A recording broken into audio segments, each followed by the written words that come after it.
So today we're going to be studying the last unit of IFM called as financial markets. We've already had a brief overview about this in our first unit where we studied as a component of financial system.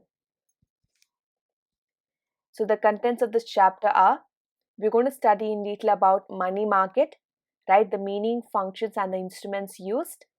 Capital market, the concept and the types, that is the primary and secondary market. That is going to be extended and called as stock exchange, where we're going to study about NSE, BSE, OTCI, how it works, those features and the regulatory framework. So today we'll be beginning with the meaning of financial markets. A financial market is an institution or arrangement that facilitates the exchange of financial instruments like shares, debentures, loans, etc. Financial markets can be classified into two ways: capital market and money market. Now, we have known that financial market is a platform where companies, institutions, or government can invest into various instruments to raise working capital or to raise long-term capital, correct? Using shares, debentures, loans, etc. Now, this market is a platform for everyone. It can be for individuals, it can be for partnership firms, or for established corporations, or to the government of India itself, right? So we have two categories over here. I'm sure that you all have well known about it: capital market and money market. What is it that capital market I told you to remember? Capital market is a market for fixed capital or long-term borrowing.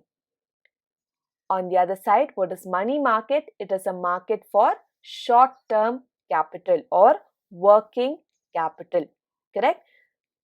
So we're going to study in detail the two classifications: working capital, that is the money market, and capital market. Let's look at the meaning.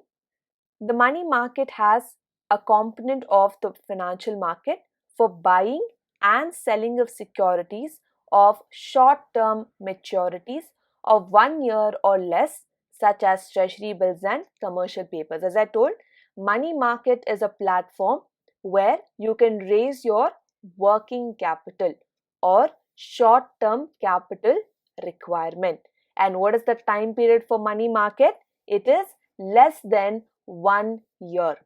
Okay, so any instrument that you invest in this market, the maturity of that instrument is going to be less than 1 single year. Got it? Now let's study the various functions of money market. Number one, it helps the government to raise necessary short-term funds through the issue of treasury bills. So whenever government is in need of short-term requirement of money, right, short-term funds, Government of India will start issuing treasury bills on behalf of, through RBI. Okay, so the central bank is going to issue treasury bills on behalf of Government of India to raise short-term funds, okay, or otherwise called as working capital funds. So one such platform is money market. As I told, it is open to everybody in the economy, whether you are a trader, a big institution or corporation, or even Government of India itself. Second, it offers channel of investment to NBFI, that stands for non-banking financial institutions such as insurances, etc. Now, we have also seen how commercial banks works or how other institutions work in detail. We have just studied about the non-banking financial institutions in the unit number 4. We looked at IFCI, SFC, IDBI, correct? And Exim Bank, mutual fund. We looked at these various non-banking, non-core banking institutions. Now, these institutions, if they want to invest, right, in a short-term funds or within 1 year, again, that comes to the result of money market. Money market gives the platform even for non-banking institutions as a source of short-term investment. Number 3, short-term funds are made available to industries to meet their working capital requirements. As I told, every company, no matter how big their share capital are, right? How huge the share capital is, if they're not able to pay their short-term commitment of expenses, they really can't run their business smoothly. So every business requires working capital. It might differ from company to company exactly the amount of working capital, but every company requires working capital. Maybe for expenses such as payment of electricity bill, payment of rent per month, payment of stationery, payment of wages to their labor. All these comes under the category of working capital. If you do not pay these bills, then definitely your production process is not going to be very smooth. Only when you pay these bills, your production process or your company's business activities will go on without much hassle. Exactly. So that is why money market are a source of short-term funds that are available to businesses. Next point, a money market by providing profitable investment opportunities for short-term surplus funds helps to enhance the profits of financial institutions. Now, this in some certain times, financial institutions such as banking or non-banking, they might have at certain points surplus funds. Okay, let's say there is no customer or there's no customers who have asked for loan, or there's enough amount of interest the banks have earned. That is called as surplus funds of institutions. So instead of keeping it idle, money market gives them a platform to multiply that money in the form of short-term investment opportunities. Definitely it is a profitable investment opportunities because they help these short-term surplus funds to multiply and therefore add on to the profits of the institution. That is why it is called as enhance the profit. That means increase or multiply or make the profits even more increase the profits by these opportunities. Okay, and again, you do not have to worry these when does these investment opportunities develop, or let's say when does this opportunity mature. We all know that money market instruments mature less than 1 year, so that will give an assurance and that would enhance the profits of the companies. Final function, the money market enhances the amount of liquidity available to the entire country. As I told, money market is not limited to any person or any institution.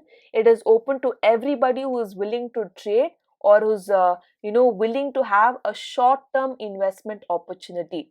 So that way it provides liquidity to whoever is going to invest into its instruments, right? What is liquidity? When an asset is quickly convertible into cash form, it is called as liquidity.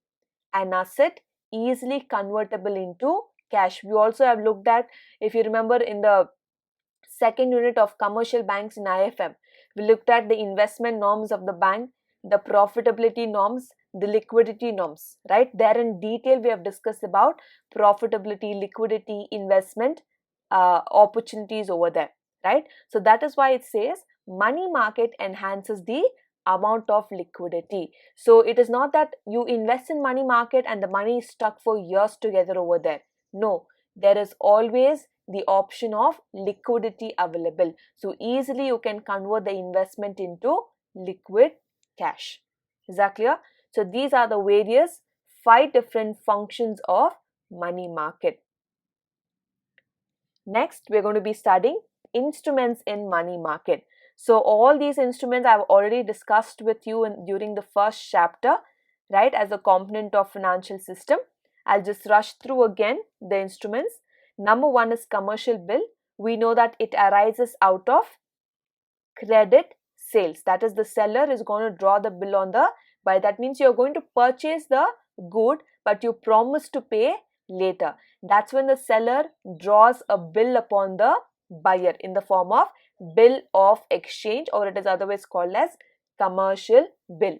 For a seller, it will be acting as bills receivable because he has sold the goods, he has to receive cash.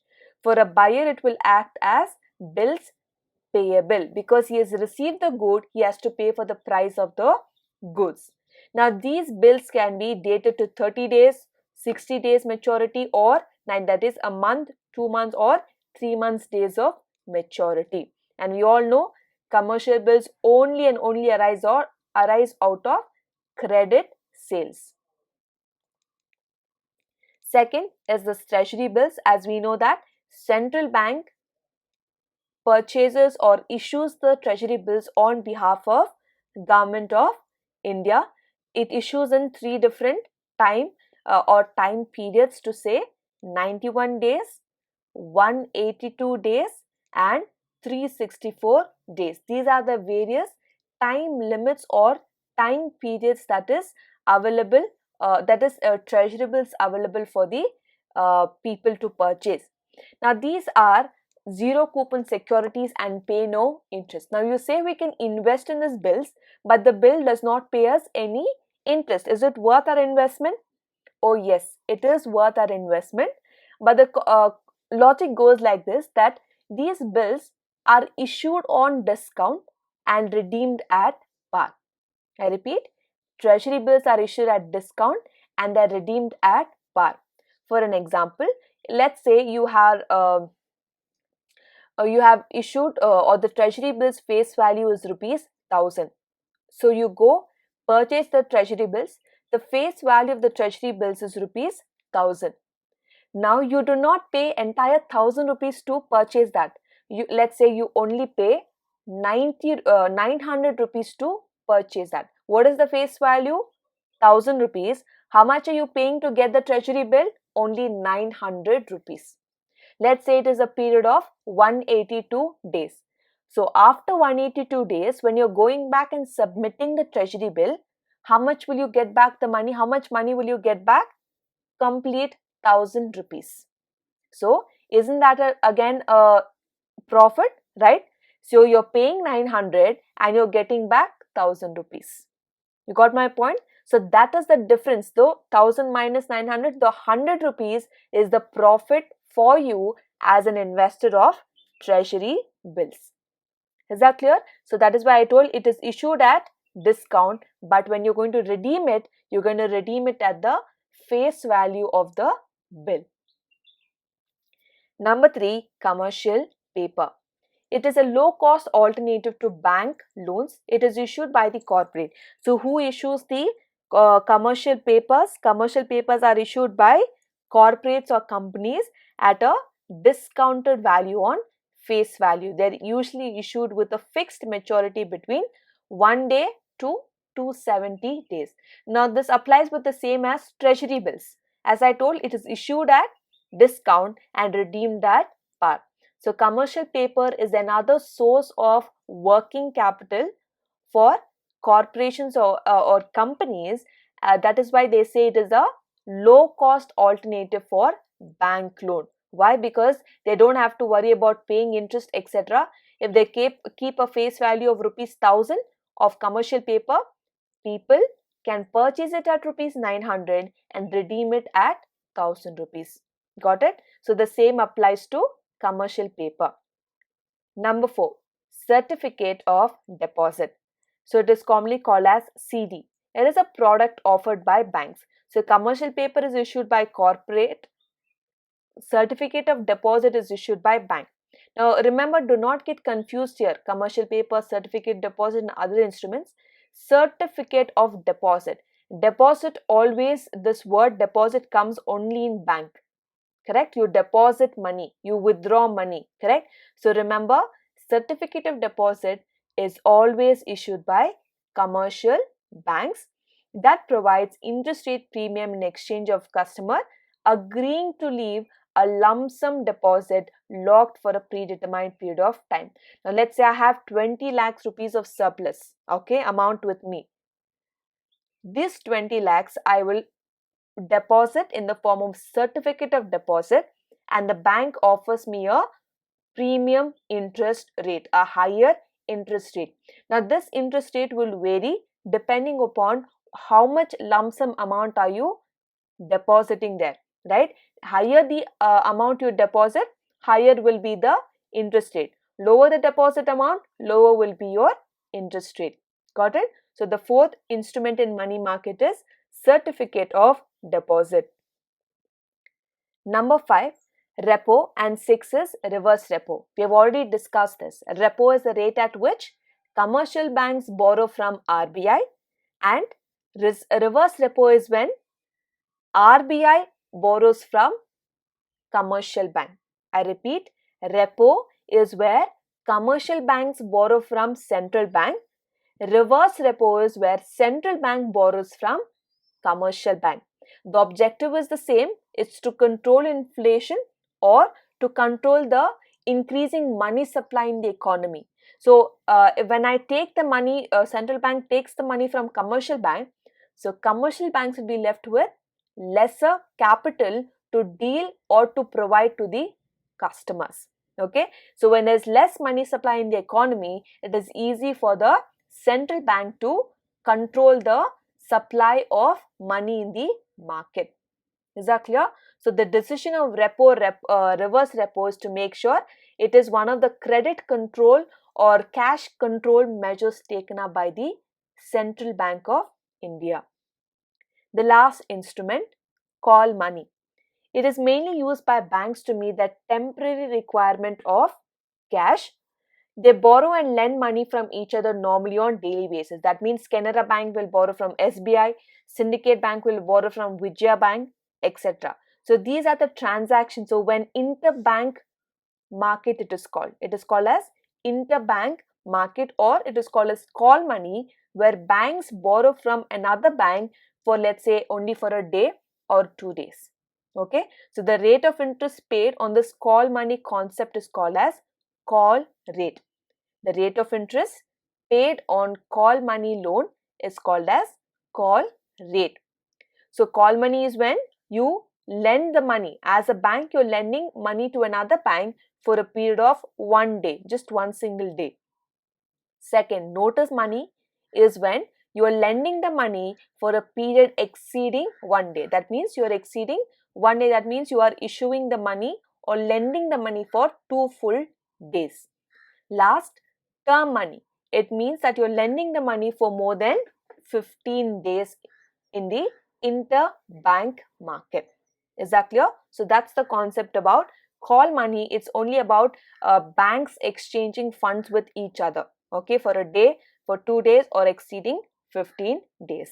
So we've discussed about 7 different instruments in the money market: commercial bills, treasury bills, commercial paper, certificate of deposit, repo rate, reverse repo rate, and call money. So with this, we have completed the money market concept in this final unit, financial markets. Next class, we'll be starting with capital market and its features.